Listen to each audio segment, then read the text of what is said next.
Hello everybody, welcome to the sound test stream. Today we are doing a quick tutorial on how to record Beat Scholar, your Beat Scholar, patterns into Cubasis. Okay, so here's the pattern.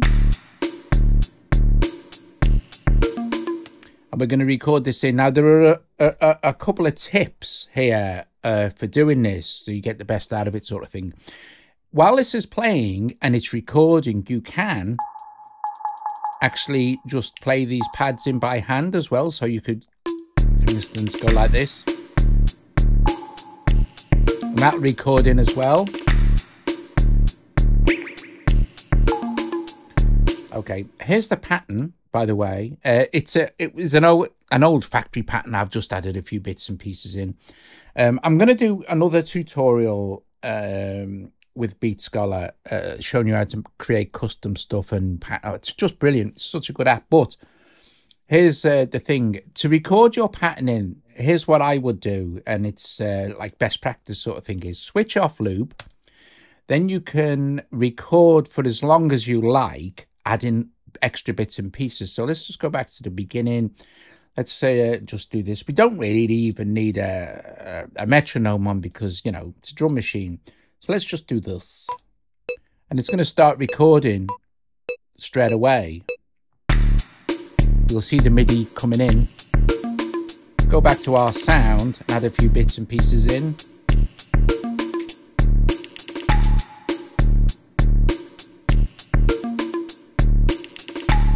And it's not going to stop now, it's just going to carry on, which is cool.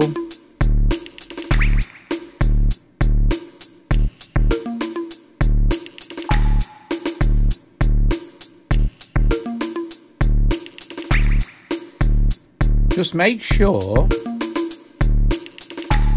you go further than you actually want to go. So now I've gone past that. There we go.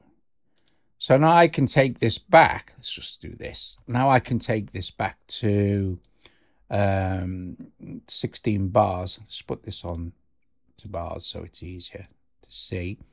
So there's a little bit of MIDI that went over. We don't need to worry about that.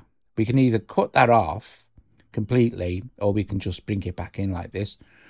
And here's the most important thing now, right? We go to Beat Scholar. When you've recorded your MIDI in like this, this is key, right? You go into your sequence or your sound. It doesn't really matter. You can access it from here. But what we don't want this to do, as soon as I press play now, this will play this sequence over the top of that. So it's going to be super loud, and we don't want that. And it's going to phase as well. So we open this menu here, our pattern and, our pattern menu. And we go down to where it says enable here.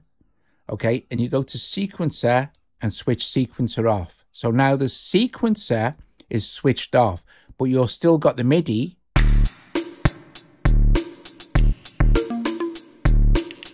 If we go to sound, you'll see that this will come in as well, which we recorded in, plus another one.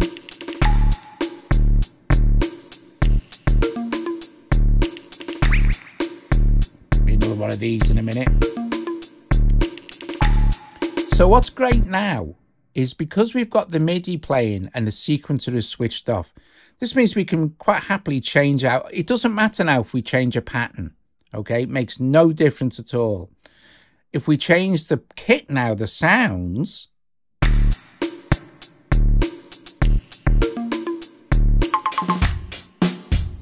we're just going to change the kit.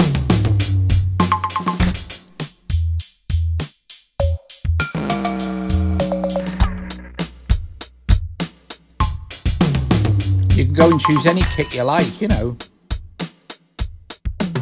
Or go back to your user kit, which will be here somewhere, I guess. There we go. Which is the original one. Now, you can then freeze this if you like, and then do another one wherever you like, sort of thing. So that's it. It's so easy to record your grooves in, but the key thing is to make sure that you switch sequencer off. You can, of course, you know, start reprogramming this and things like this, but I want to do that in another video. I don't want to get into that now because it'll get too confusing. But like I said, super simples. Just make sure you go into this menu here. I'll do this with my finger. And when it says enable, you can switch sequencer on or off. Of course, if I have sequencer on now, go back to this. So it's going to phase and it's going to be too loud. So just turn sequencer off. And now all we're hearing is the MIDI notes. And then you can go in. You could just change out individual sounds if you wanted to. Like.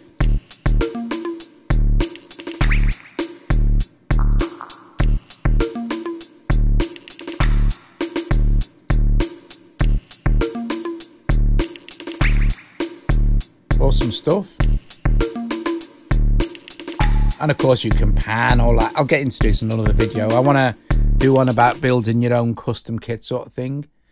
And then of course we could just go, right, okay, we'll just copy, paste, and we could have this thing going as much as we like. You know, awesome stuff. Anyway, and you could also, of course, go in and edit the MIDI and stuff like that. It's just really easy.